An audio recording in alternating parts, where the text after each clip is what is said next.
মহাবলী ভীম মহাভারতের সবচেয়ে শক্তিশালী যোদ্ধা। আর একদিন তিনি স্বয়ং মা মহালক্ষ্মীর সামনে বিয়ের প্রস্তাব দিয়ে বসেন। এই কাহিনী শুরু মহারাষ্ট্রের কলহাপুর থেকে, মা মহালক্ষ্মীর পবিত্র ভূমি।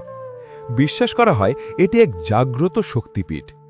একসময় গুজরাট মহারাষ্ট্র সীমান্তে অসুরদের অত্যাচারে অতিষ্ঠ হয়ে দেবী ভক্তদের রক্ষা করতে কলহাপুর ত্যাগ করেন। অসুরদের সংহার করতে করতে তিনি দাহানুর জঙ্গলে এসে এক পাহাড়ের ওপর রাত্রি যাপন করেন। সেই সময় পাণ্ডবরা বনবাসে ছিলেন। ঘুরতে ঘুরতে ভীম সেই পাহাড়ে পৌঁছে এক অপরূপ সুন্দরী নারীকে দেখেন।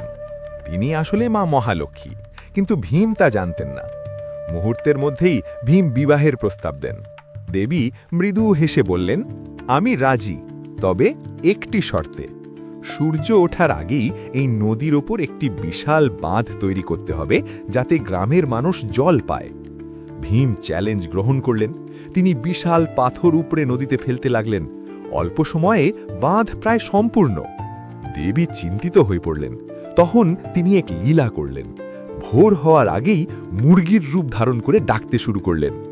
মুরগির ডাক শুনে ভীম ভাবলেন সূর্য উঠে গেছে, তিনি শর্তে হেরে গেছেন।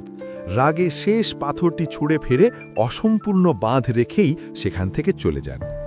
কথিত আছে আজও সেই অসম্পূর্ণ বাঁধ মহারাষ্ট্রের কলহাপুরে ভীম বাঁধ নামে পরিচিত। আর দেবী মহালক্ষ্মী সেই পাহাড় চূড়ায় থেকে যান ভক্তদের কল্যাণে। জয় মহালক্ষ্মী। বন্ধু, এমন আরও পৌরাণিক কাহিনী শুনতে চ্যানেলটি সাবস্ক্রাইব করতে ভুলবেন না।